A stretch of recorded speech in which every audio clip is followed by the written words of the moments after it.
Welcome back to Slop Live. Today's Slopic YouTube is actually doing something about AI slop. They released a research paper about their system, designed to mitigate the flood of AI generated slop created by coordinated malicious actors.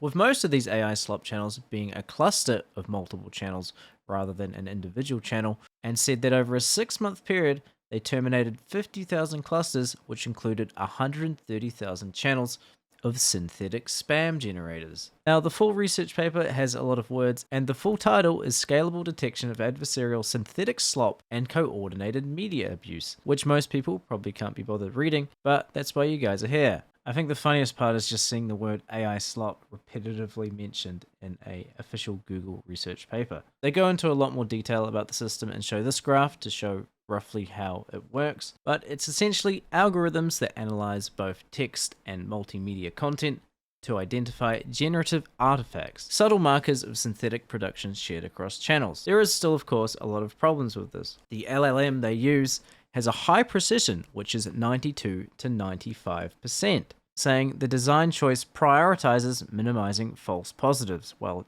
you'd kind of hope so. Now, 95% is pretty accurate, but if they successfully took down 130,000 AI slop channels, this still means 6,842 channels were taken down incorrectly, which could explain why I've been hearing about quite a lot of false terminations lately. Another site talking about this paper also raising this concern, saying that it's also a huge red flag to larger creator studios, basically any media company that publishes at scale, because synced uploads and a common infrastructure could make them look like a coordinated slop factory. The research paper also mentions distinguishing slop from creativity, saying they tried to mitigate the risk of algorithmic over-enforcement against legitimate AI artists. Honestly, not too sure those words should go together. Essentially, Google is using AI to fight AI slop, and it's doing a pretty good job, and there are still a lot of human reviews happening during the process, but is 130,000 slop channels being wiped off the earth worth it